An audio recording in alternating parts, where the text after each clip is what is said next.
আমাকে ঈমানের ব্যাপারে খবর দেন, ঈমান কি জিনিস, ঈমানের ব্যাপারে খবর দেন। নবীজি ঈমানের যেই 6টা ভিত্তির কথা আমরা আলোচনা করলাম, এই 6টা কথা নবীজি বললেন।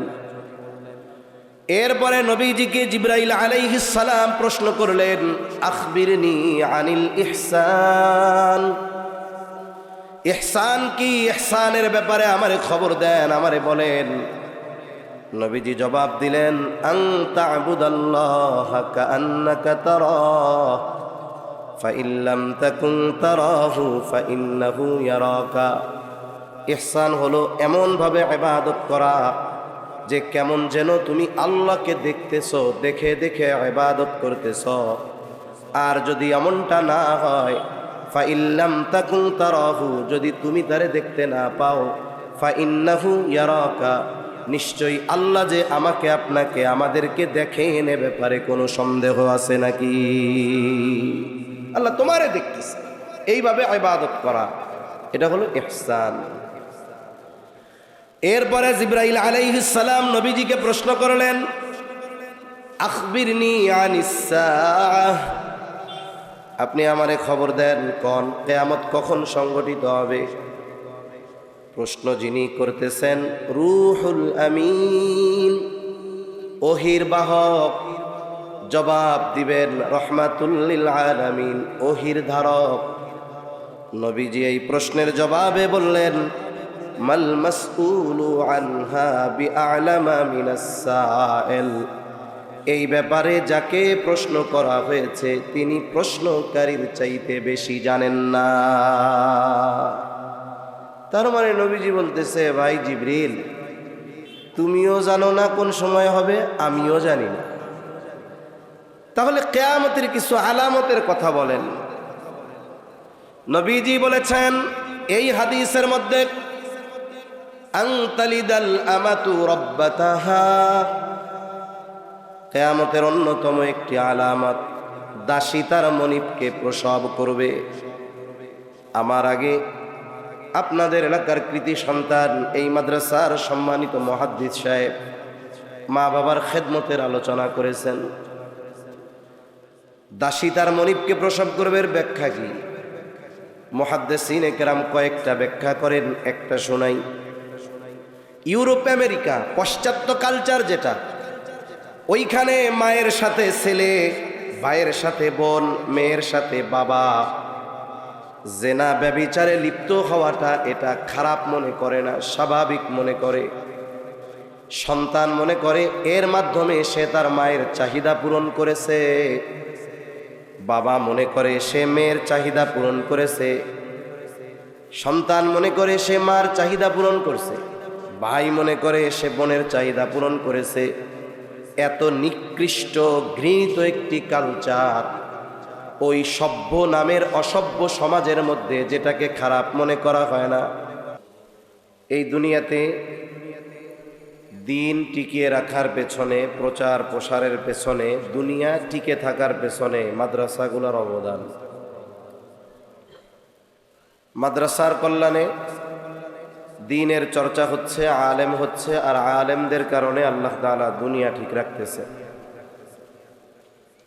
এখন যেমন দ্বীন শিক্ষার জন্য আলহামদুলিল্লাহ প্রত্যন্ত অঞ্চলেও গ্রামের মধ্যে কোনো গ্রামে এমনও আছে একাধিক দ্বীনী প্রতিষ্ঠান আছে, ঠিক না? আলহামদুলিল্লাহ। একটা সময় ছিল যখন মানুষের দ্বীন শেখার জন্য গ্রামে গ্রামে এই ধরনের মাদ্রাসাগুলো ছিল না। ওই সময় মানুষ দ্বীন শেখার জন্য যেই পদ্ধতি বা যেই জায়গাটাকে বেছে নিত সেটা হলো মক্তব, মসজিদ ভিত্তিক সুবাহি মক্তব, সকালবেলার মক্তবগুলাতে। একটা সময় মানুষ মক্তব থেকেই মোটামুটি দ্বীনি যত গুরুত্বপূর্ণ বিষয় সব মক্তব থেকে শিখত।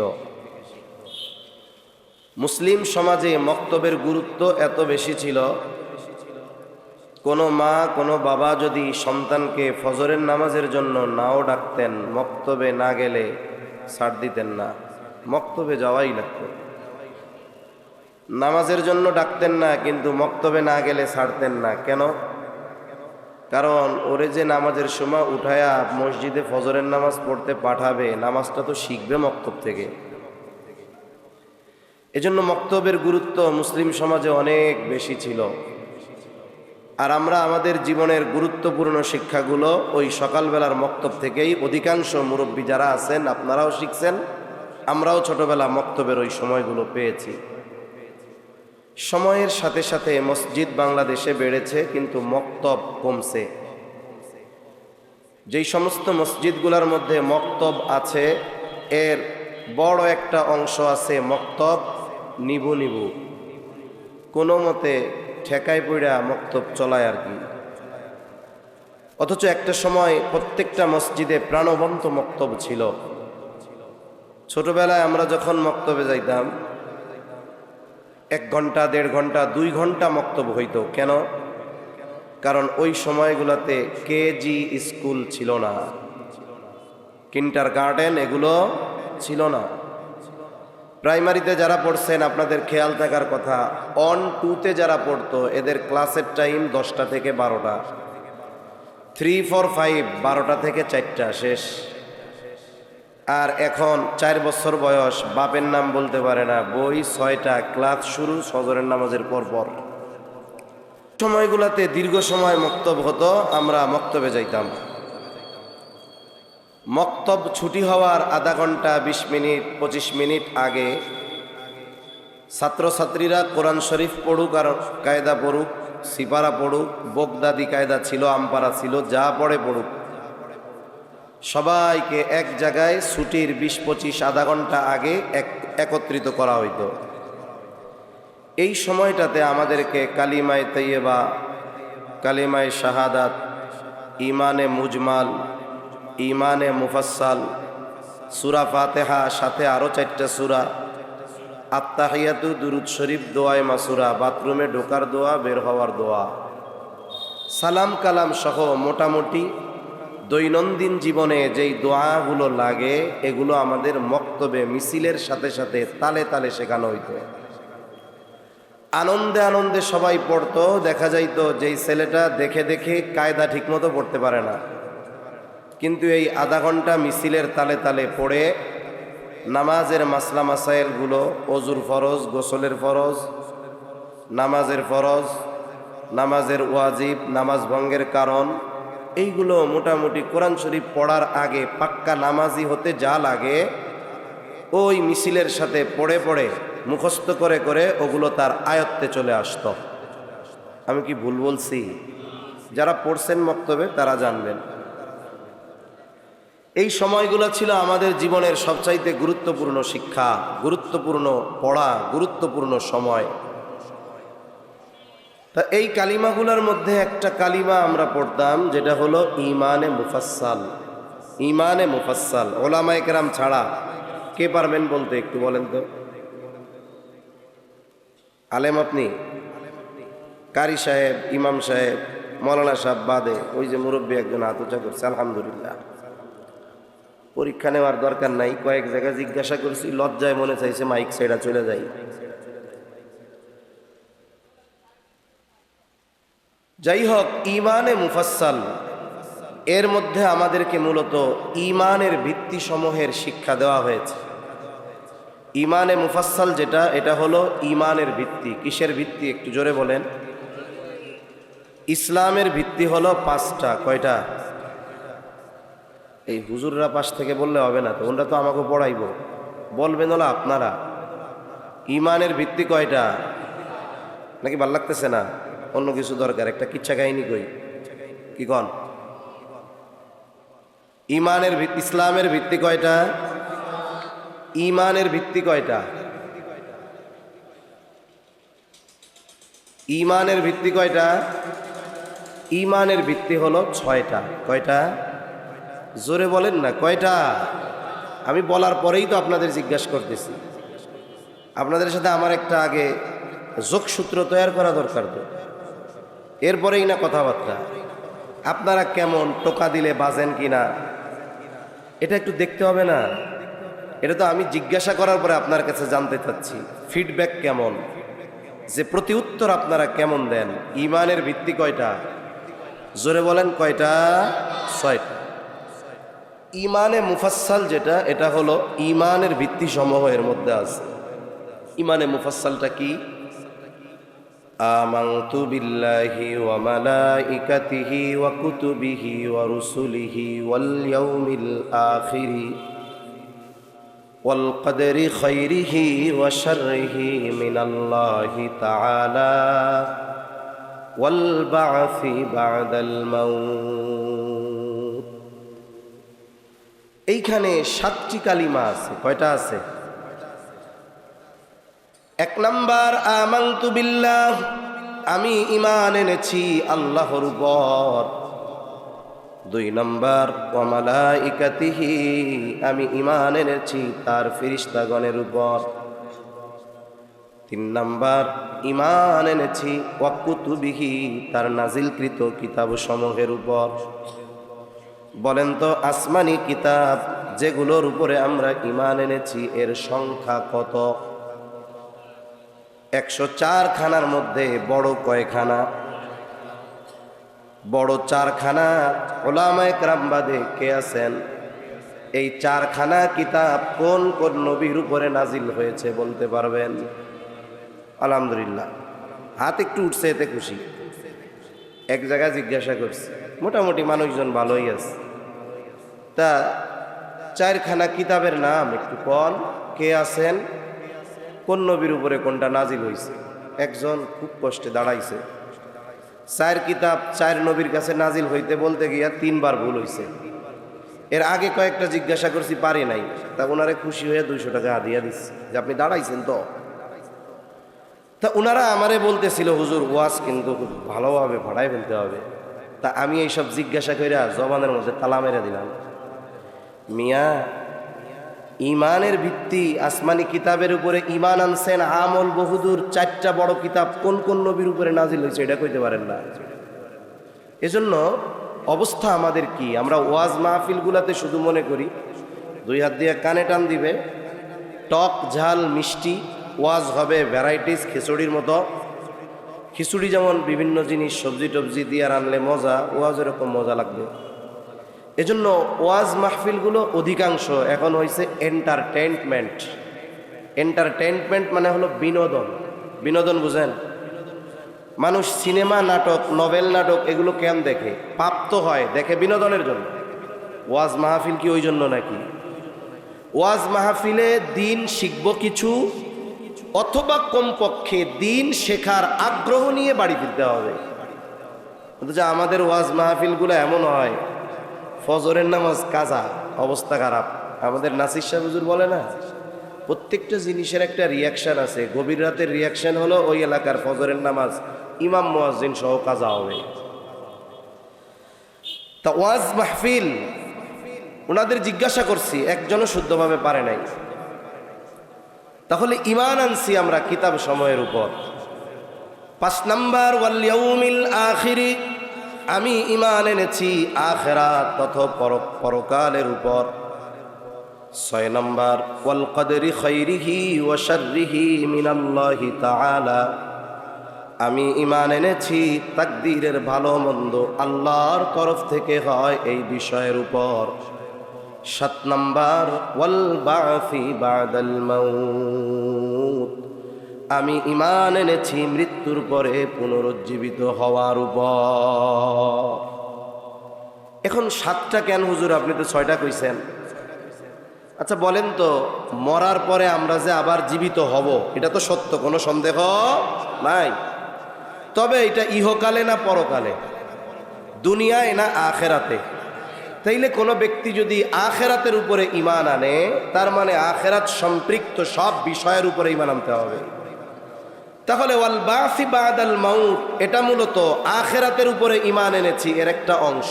এই হিসাবে 5 নম্বর আর 7 নম্বর হলো 2 in 1, একের মধ্যে 2, এই 2টা মিলে 1, বাকি আছে 5, সর্বমোট কয়টা হলো? 6টা। এই 6টা হলো ঈমানের ভিত্তি। আখেরাতের উপরে আমরা ঈমান এনেছি। আখেরাত কখন শুরু হয়? আখেরাতের শুরুর সম্পৃক্ততা প্রত্যেকটা ব্যক্তির নিজস্ব সময়ের সাথে। এখন যদি আমি মারা যাই, আমার আখিরাত শুরু, আমার পরকাল শুরু।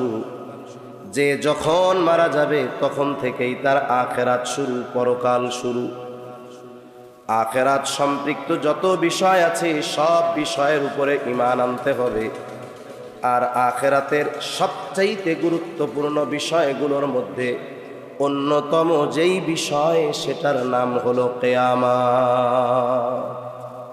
কিয়ামত, কিয়ামত সংগঠিত হবে, এ ব্যাপারে কোনো সন্দেহ আছে?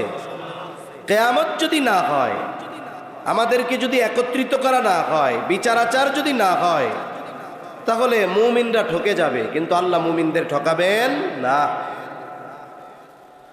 এখন কথা হলো, কিয়ামত তো হবে বুঝলাম, তবে কিয়ামত কখন সংগঠিত হবে? কিয়ামত কখন সংগঠিত হবে? দুনিয়ার কোন সৃষ্টির কাছে এই জ্ঞান নাই, এই ইলম নাই। কিয়ামত কখন সংগঠিত হবে এর সুনির্দিষ্ট সময় একমাত্র যিনি জানেন তিনি কে? আল্লাহই জানেন কিয়ামত কখন সংগঠিত হবে। হবে সুনিশ্চিত, কোনো সন্দেহ নাই।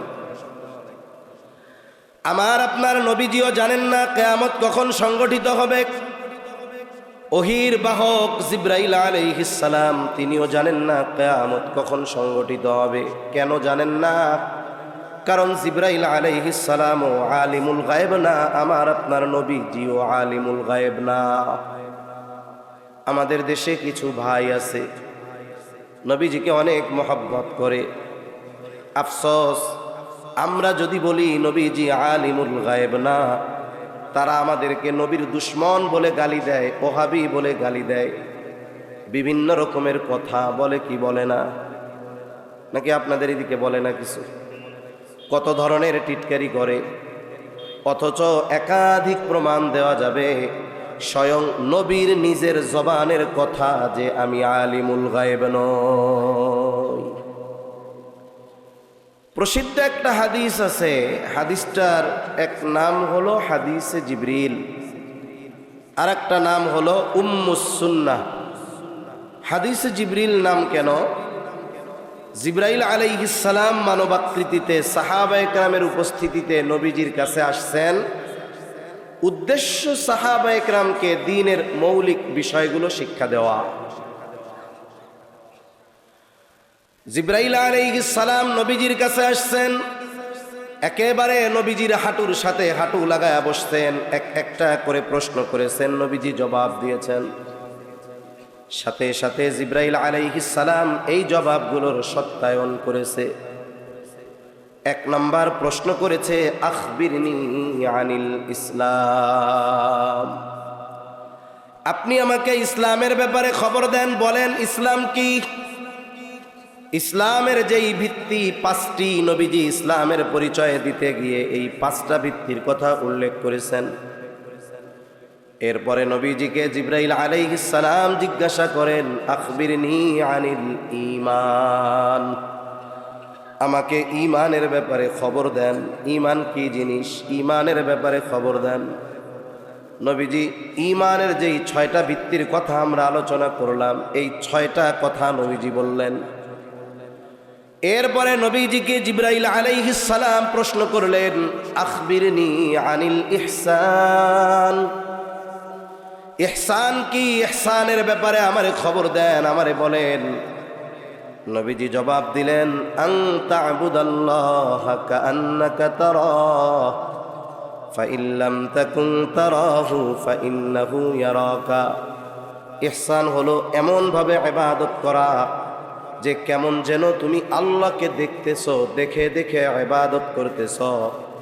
আর যদি এমনটা না হয়, ফাইন লাম তাকুন তারাহু, যদি তুমি তারে দেখতে না পাও, ফাইন্নাহু ইয়ারাকা, নিশ্চয়ই আল্লাহ যে আমাকে আপনাকে আমাদেরকে দেখেন, এ ব্যাপারে কোনো সন্দেহ আছে নাকি? আল্লাহ তোমারে দেখতেছে, এইভাবে ইবাদত করা, এটা হলো ইহসান। এরপরে জিবরাইল আলাইহিস সালাম নবীজিকে প্রশ্ন করলেন, আখবিরনি আনিস সাআহ, আপনি আমারে খবর দেন কোন কিয়ামত কখন সংগঠিত হবে। প্রশ্ন যিনি করতেছেন রূহুল আমিন, ওহির বাহক জবাব দিবেন রহমাতুল লিল আলামিন, ওহির ধারক। নবীজি এই প্রশ্নের জবাবে বললেন, মাল মাসউলু আনহা বিআলামা মিনাস সাইল। এই ব্যাপারে যাকে প্রশ্ন করা হয়েছে তিনি প্রশ্নকারীর চাইতে বেশি জানেন না। তার মানে নবীজি বলতেছে, ভাই জিবরিল, তুমিও জানো না কোন সময় হবে, আমিও জানি না, তাহলে কিয়ামতের কিছু আলামতের কথা বলেন। নবীজি বলেছেন এই হাদিসের মধ্যে, আনতালিদাল আমাতু রাব্বাতাহা, কিয়ামতের অন্যতম একটি আলামত, দাসী তার মনিবকে প্রসব করবে। আমার আগে আপনাদের এলাকার কৃতি সন্তান, এই মাদ্রাসার সম্মানিত মুহাদ্দিস সাহেব মা বাবার খেদমতের আলোচনা করেছেন। দাসী তার মনিবকে প্রসব করবে এর ব্যাখ্যা কি? মুহাদ্দিসিনে কেরাম কয়েকটা ব্যাখ্যা করেন, একটা শোনাই।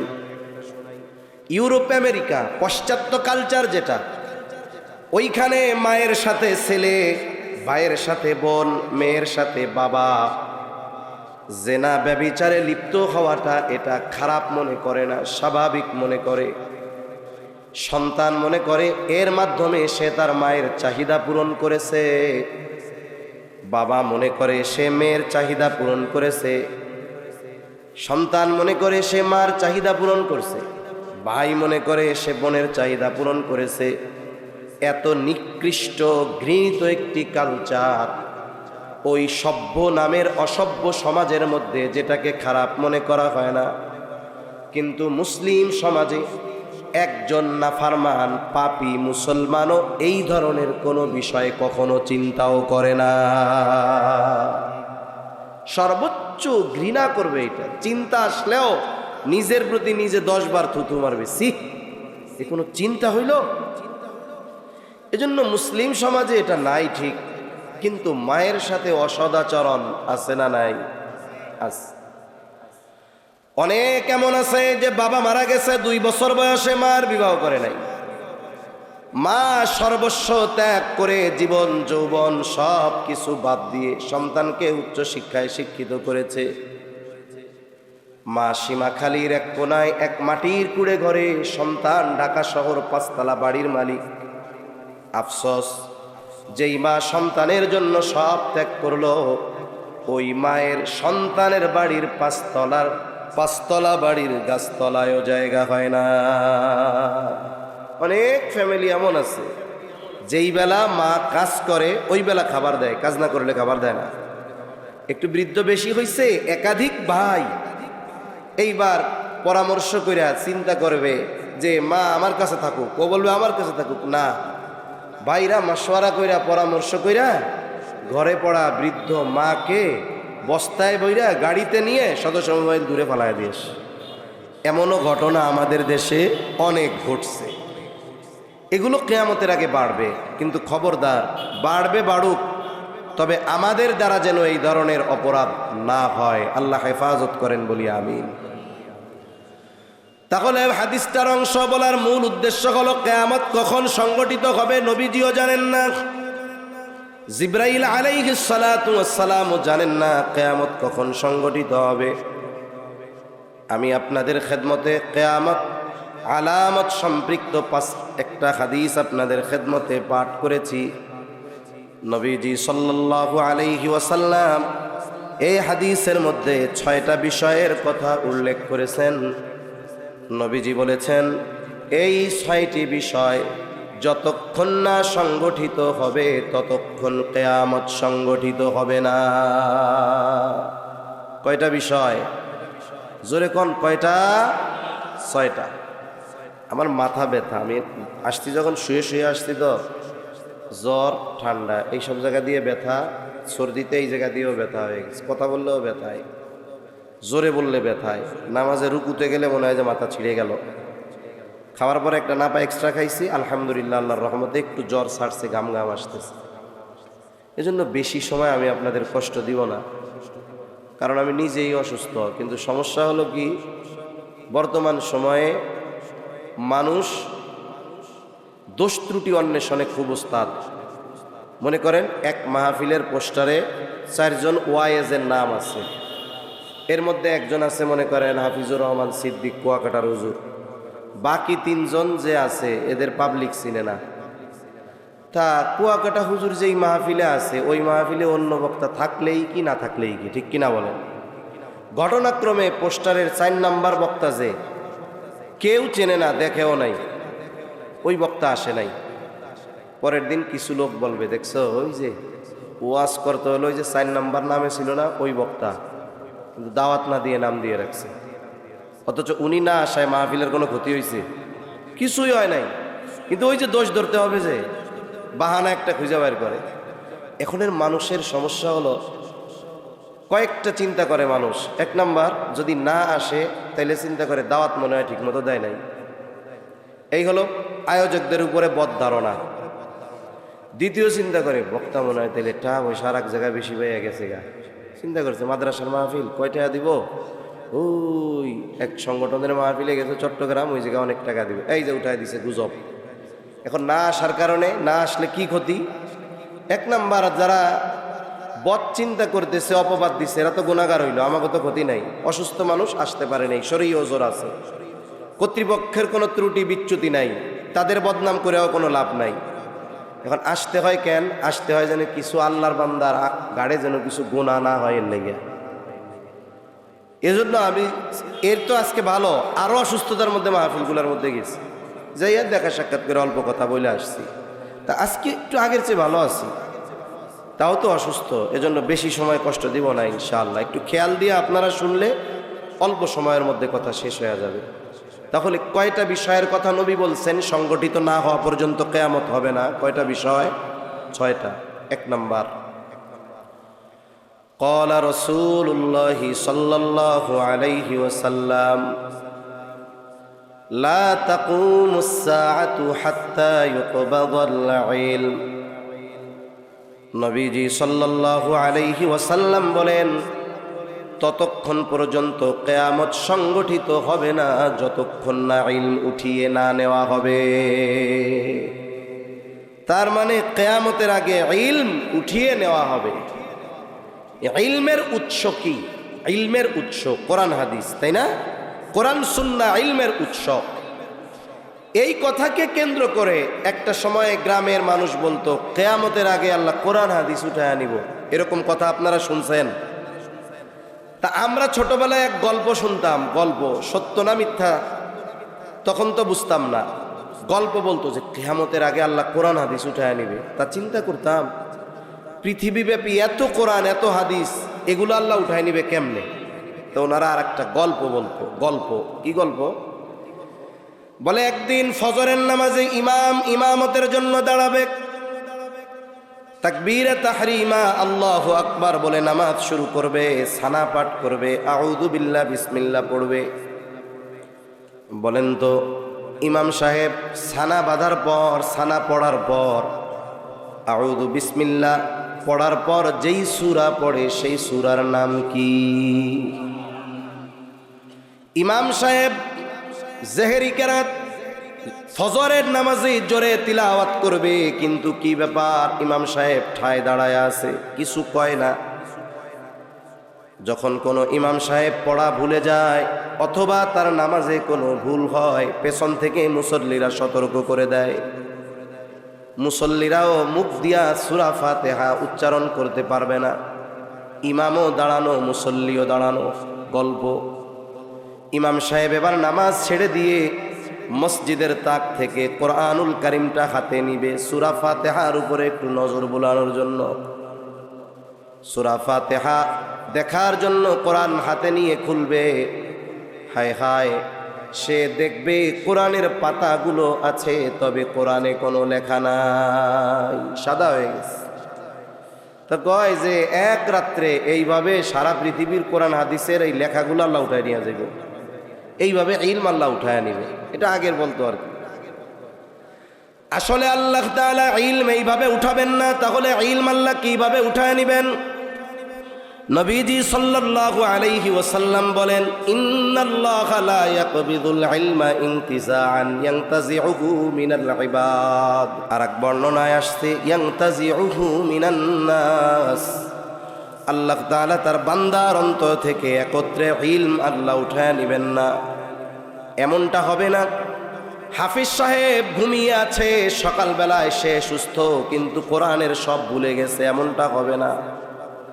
তাহলে আল্লাহ ইলম কেমনে উঠায় নিবে? নবীজি বলেন, ওয়ালাকিন ইয়াকবিদুল ইলমা বিকবদিল উলামা। বরং আল্লাহ তাআলা আলেমদেরকে উঠিয়ে নেওয়ার মাধ্যমে আল্লাহ ইলম উঠায় নিয়ে যাবে। আলেমদের উঠিয়ে নেওয়ার মাধ্যমে ইলম উঠিয়ে নিয়ে যাবে। শাইখুল ইসলাম আল্লামা শাহ আহমদ শফি রহমাতুল্লাহি আলাইহি সমকালীন কয়েকজন বিখ্যাত আলেমের কথা আমি বলতেছি, যারা নিকট অতীতে আমাদের ছেড়ে চলে গেছেন। জুনাইদ বাবু নগরী রহমাতুল্লাহি আলাইহি, মুফতি আব্দুস সালাম চটগামী রহমাতুল্লাহি আলাইহি, ফকিহুল মিল্লাত আব্দুর রহমান সাহেব রহমাতুল্লাহি আলাইহি, পটিয়ার মুফতি সাহেব আহমদুল হক রহমাতুল্লাহি আলাইহি দুনিয়া ছেড়ে চলে গেছে। বলেন তো, জুনায়েদ বাবু নগরী গেছে, শাইখুল ইসলাম আহমদ শফি চলে গেছে, মুফতি আব্দুস সালাম চটগামী রহমাতুল্লাহি আলাইহি চলে গেছে, কিন্তু ওনাদের দ্বারা যেই ইলমি খেদমত হয়েছে ওই শূন্যতা পূরণের জন্য আর একজন আব্দুস সালাম আছে নাকি? নাই। এইভাবে ধারাবাহিকতার ক্রমান্বয়ে সময়ের শ্রেষ্ঠ যারা আল্লাহ উঠায় নিবে। আজ থেকে 50 বছর পরে যারা ওই সময়ের শ্রেষ্ঠ থাকবে উঠবে। আজ থেকে 50 বছর পরে যারা দেশ বরণ্য আলেম থাকবে, তারা এই সময়ের যারা দেশ বরণ্য মুহাক্কিক আলেম, তাদের তুলনায় ইলমি আমলি যোগ্যতায় অনেক কম থাকবে, এটা স্বাভাবিক। এভাবে আস্তে আস্তে যোগ্য মানুষ আলেমদের আল্লাহ উঠায় নিবে। তাহলে আলেমদেরকে উঠিয়ে নেওয়ার মাধ্যমে আল্লাহ ইলম উঠায় নিবেন। তাহলে বোঝা গেল, ইলম যতদিন থাকবে, আলেম যতদিন থাকবে, ইলম থাকবে। ইলম যতদিন থাকবে দুনিয়া থাকবে, কিয়ামত তত দূরে থাকবে। আর ওই আলেম আর ইলম কোন জায়গা থেকে বের হয়? বলে সীমাখালী বদরুল উলুম মাদ্রাসাগুলোর মতো মাদ্রাসা থেকে। এজন্য সাধারণ মানুষের এই বিষয়গুলো বোঝা দরকার যে মাদ্রাসা, উলামায়ে কেরাম এগুলো হলো আমাদের সবচাইতে কল্যাণকারী। মাদ্রাসা জিন্দা থাকবে তো দর্স তাদরিস থাকবে, এখান থেকে আলেম উলামা বের হবে, আর আল্লাহ তাআলা কিয়ামতকে আমাদের থেকে দূরে সরায় রাখবে। আপনাদের তো অনেক প্রশংসা, মাশাআল্লাহ। ওস্তাদরা আপনারা মেহমানদারি করান, সবাই ওস্তাদ লজিং আছে, অনেক ছাত্রর লজিং আছে।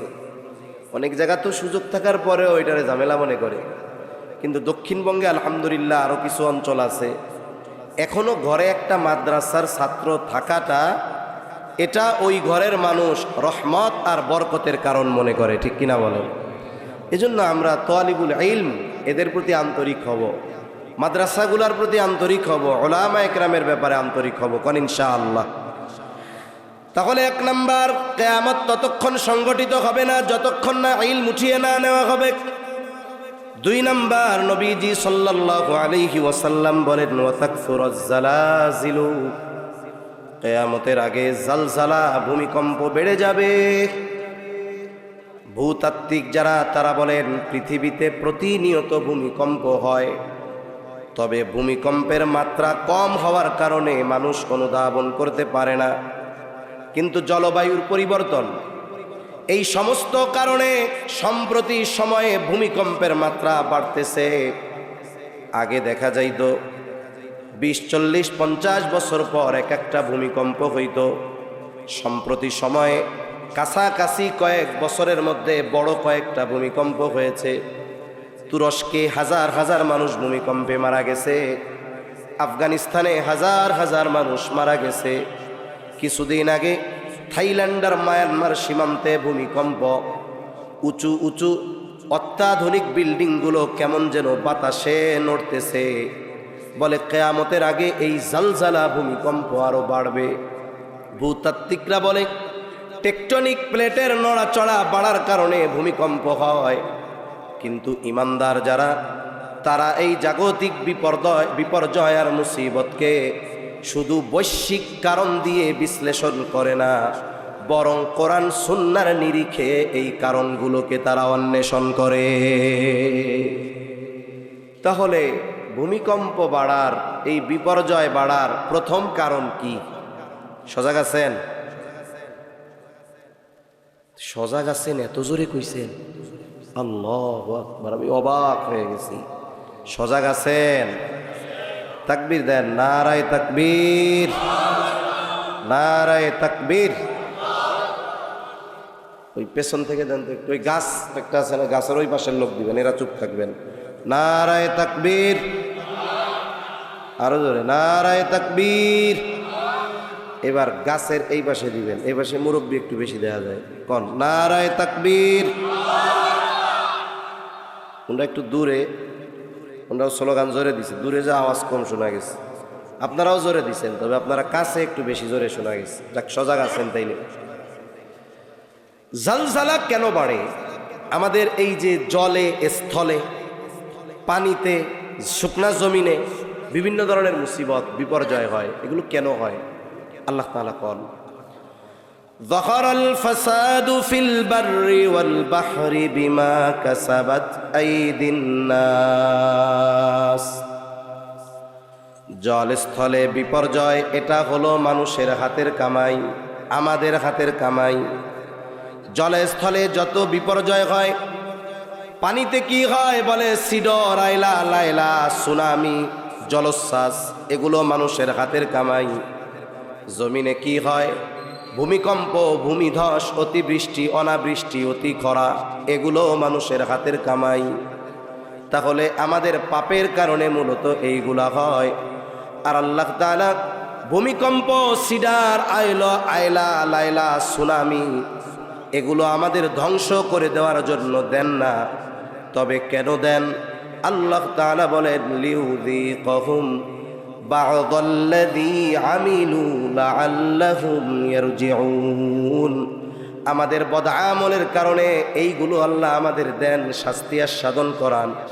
তবে ধ্বংস করে দেওয়া উদ্দেশ্য নয়, মূল উদ্দেশ্য হলো লাআল্লাহুম ইয়ারজিউন, যাতে করে তারা পাপাচারের পথ থেকে প্রত্যাবর্তন করে আল্লাহর দিকে ফিরে আসে। এই জন্য আল্লাহ দেন। দেন কেন? পাপের কারণে। কি জন্য দেন? শেষ করে দেওয়ার জন্য না, বরং আমরা যেন পরিশুদ্ধ হই, পাপ থেকে যেন আমরা ফিরে আসি। এখন এই ভূমিকম্প স্থলে সৃষ্ট একটা বড় বিপর্যয়, মুসিবত কেন হয়? বিভিন্ন পাপের কারণে হয়।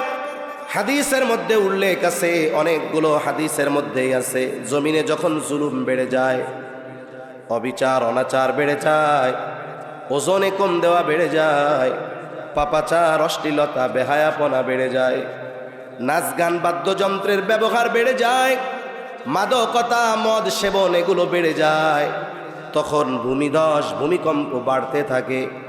বলেন তো, সময়ের সাথে সাথে গোটা দুনিয়া ব্যাপী এই ধরনের পাপ বাড়ে না কমে? বাড়ে, এই জন্য ভূমিকম্পও বাড়বে। তবে আমাদের কি করণীয়? বাড়বে যেহেতু, আমরাও এই পাপের স্রোতে গা ভাসায়া দিব, এরকম না।